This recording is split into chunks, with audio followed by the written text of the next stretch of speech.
Selamat malam dan salam bersih kepada semua. தாய்மார்களே, பெருகளே, சகோதரி சகோதரிகளே, மலை வணக்கம். 各位亲爱的同胞，大家晚上好. Malam ini saya amat tersentuh kerana untuk satu kempen dekat Sarawak, rakyat Selangor boleh berikan sokongan. Saya nak ucapkan banyak-banyak terima kasih kepada semua. No, I'm very touched lah. Because I think some of you may not even have been to Sarawak, but you see the importance of Sarawak because you are all Malaysians, even from Selangor. And I want to thank you from the bottom of my heart because of your support for our campaign in Sarawak so that we can save Malaysia, save our economy. Thank you very much. We know that Sabah Sarawak is a safe deposit of Barisan Nasional. They are now in power because of Sabah and Sarawak. You want to break Barisan Nasional, you want to break Najib, we got to break Sabah and Sarawak. We all see that. Barisan Nasional sees that. I think the opposition parties who wants to break BN stranglehold also sees that. And we know in Sabah and Sarawak, it is a different ball game. Sabah and Sarawak has special rights. And their special rights must be respected. They are not one of the 14 states of Malaysia. They are one of the 3 that form Malaysia. We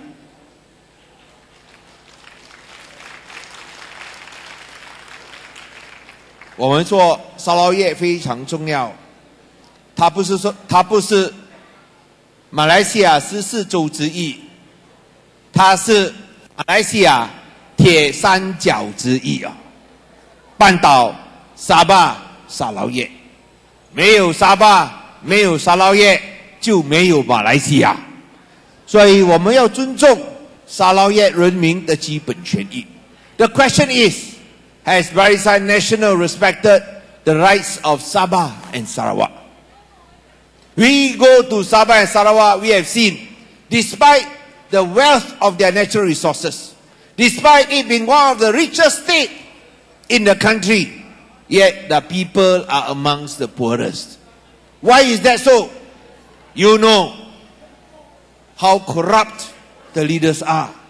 You know the problems of their oil royalties being taken away by the federal government. And of course, the injustice of having to pay higher prices in Sabah and Sarawak compared to Peninsular Malaysia. This is not the respect we expect from one of the 3 pillars that form Malaysia. Sabah, Sarawak, Peninsular Malaysia. That's why when I see our Sarawakian brothers and sisters singing just now, we can sense their hope, their aspiration to be treated not only with respect but also with dignity as one of the 3 pillars of Malaysia. And change will only come if there is a change in a federal government in Putrajaya. Change will not come only with the change of the chief minister. It must come with the change of the prime minister.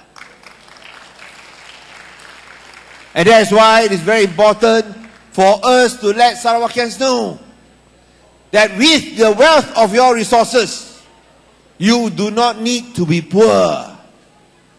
With the ability of the people of Sarawak, I think Sarawak Chong will show how smart Sarawakians can be. There is no reason why we have to be left behind. Correct or not? Correct or not? Why any Malaysian should be left behind? I think we have proven in Selangor and in Penang that if we trust and have faith in the talents of our people, we can move far ahead. Look at Selangor. Look at Penang. Despite all their lies, You know we have run our respective states well. In Penang, we have recorded annual budget surpluses. Not 1 year have we suffered a deficit. And over the last 7 years, our accumulated surpluses amount to 503 million ringgit.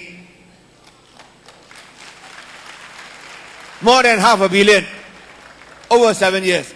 Much more than what Barisan Nasional recorded over the last 50 years. From 1957 to 2007, their accumulated surpluses amounted to 373 million ringgit. Much less than what we achieved in 7 years. So if we can do so much better in 7 years, what Barisan Nasional could not even do in 50 years, I think we can do much better than Barisan Nasional for the whole of Malaysia, including Sabah and Sarawak. And that was achieved despite the fact that we reduced our debt, our state debt, not by 10%, not by 30%, but 90%. Malaysia federal government, their debt did not go down. In fact, they increased by 200% from 266 billion ringgit in 2007 to 800 billion ringgit today. We are amongst the most indebted nations. And bear in mind, the record of Penang and even Selangor was achieved without imposing the GST. Najib has said many times that because of the drop in revenue, and of course he doesn't want to admit all the 1 NDV, all the 2.6 billion ringgit donation scandals, almost bankrupt. Lucky got GST. Lucky got GST. GST allowed the federal government to raise 39 billion ringgit. If not GST, federal government go bankrupt. But that shows how badly run the federal government is. We don't need the GST. Penang has proven without the GST, we could record budget surpluses. The Barisan Nasional federal government, even with the GST, they still record budget deficits. Why? I think answer very simple lah. Penang state government tak makan wang lah. That is the difference, my friend. And I believe that if we are given a chance to win power in Putrajaya, we can run the government. We can run a government without going bankrupt. Even without the GST. That's why we say boldly, and we have said it many times in Parliament, if we win power in Putrajaya, we will abolish the GST. Agree or not? You know the GST really hurt our economy, correct? Business drop, ordinary wage earners not enough money to spend, tak cukup wang belanja. That's why we always say that GST really cilaka lah. I know Govind say don't simply use the word cilaka. You will be charged for sedition. But then GST really cilaka. Cilaka or not? You want to charge? Charge lah. Cilaka lah. Anyway, Gobi will have to defend me lah. The point is, with GST, coupled with the 1 NEB and the 2.6 billion ringgit donation scandal, and that has caused one of the principal reasons our ringgit has dropped precipitously. 4 ringgit 30 cents to the US dollar. Despite all the talk of a budget, good budget, all the countermeasures, our ringgit cannot recover. Why? Because the fundamentals are not fixed. investors as well as the international community has no confidence when these scandals are not resolved. And what is worse, things will be getting worse. Tomorrow, we may be debating and passing the National Security Council Act, a law that is suddenly tabled in Parliament to give wide and extensive powers to the Prime Minister to declare any area in Malaysia a security area. And once it's a security area, it is almost like martial law. Almost like martial law. And you know that under our present constitution, an emergency can only be declared with the consent of the Agong. This one, the Prime Minister can declare a security area. Not an emergency, a security area. But when you have security forces going in, almost like an emergency, even though it is not an emergency, I wonder whether it's a usurpation of powers by the Prime Minister. And that covers the entire country. Even in Sabah and Sarawak, he can declare any area a security area.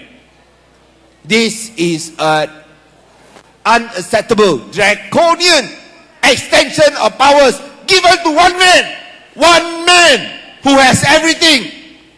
2.6 billion ringgit not enough. One more power. We will fight tooth and nail in Parliament tomorrow. We will oppose this draconian law. And we know the brute majority of Barisan Nasional will ensure that the laws are passed. But we will fight all the way to protect your rights, to ensure that at least our voices, your voices are heard against these draconian extensions of law. Even the former Prime Minister, Tun Dr. Mahathir, said that this is in fact making Malaysia a draconian state. He didn't use the words police state. I think it's much worse than a police state when these laws are passed. And I wonder, how will Sarawakian rights be respected when the Prime Minister has such powers to go into any area in Sarawak and declare it as a security area?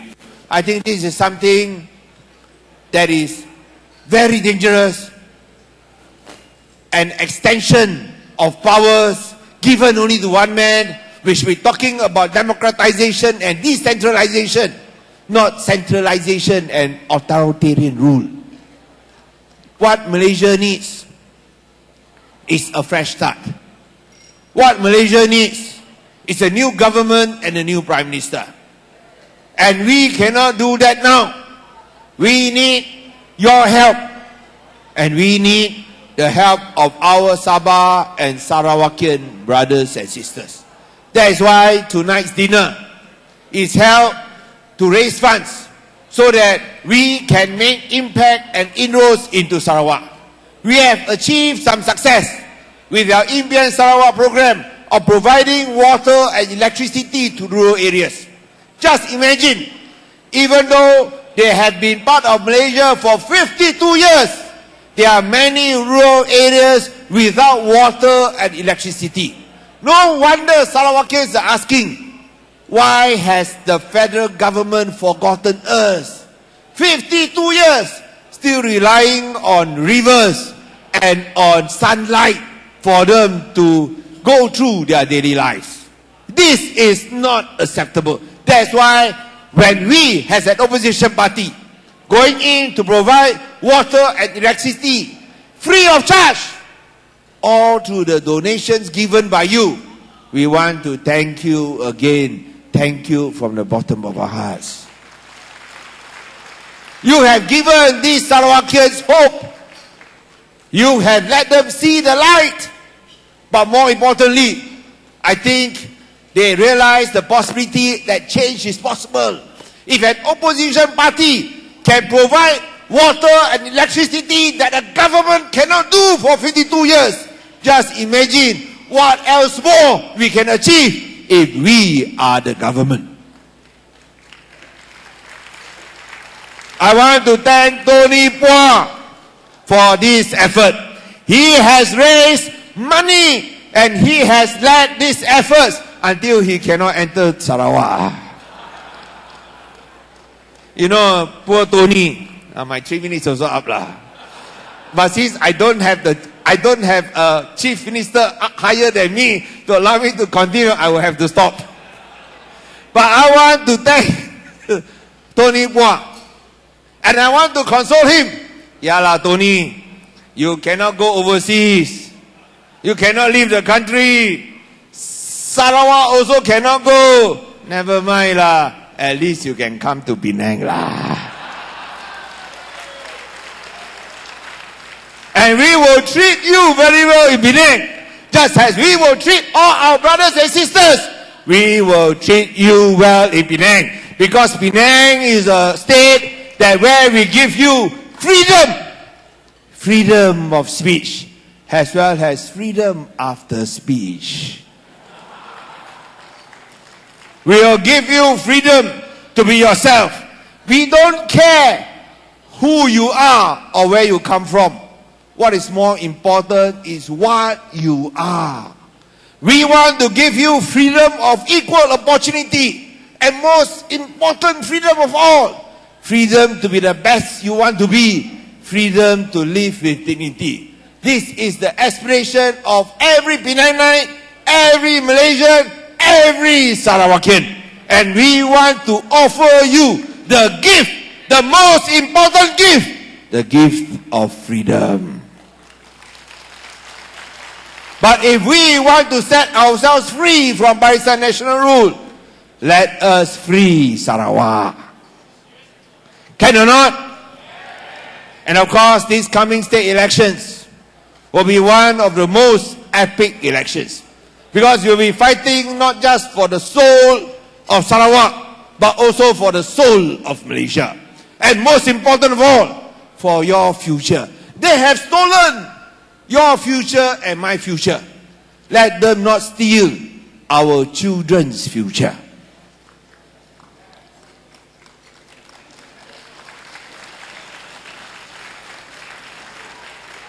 Let us stand boldly to be counted. It is not easy, I know. Sometimes we also feel tired, fighting day and night, fighting against the lies by Barisan Nasional. But when we see such support, such generosity and such sincerity, helping people you have never even met, we feel motivated once again. And that's why, even though at the end of the day, we feel like collapsing, your support allow us to begin each new day standing up and fighting against Barisan Nasional. I'd like to end 3 minute speech up lah. I'd like to end by quoting from Plato. Plato, you know, the great Greek philosopher, said, "It is no shame for a child to be afraid of the dark. But the real tragedy is when a grown man or a woman is afraid of the light." Barisan Nasional is afraid of the light. And because of his fear of the light, Malaysians have lived in the dark. Let us break free and let all Malaysians, especially our children, to live in the light. Thank you very much. Terima kasih, Nandri Vanakan.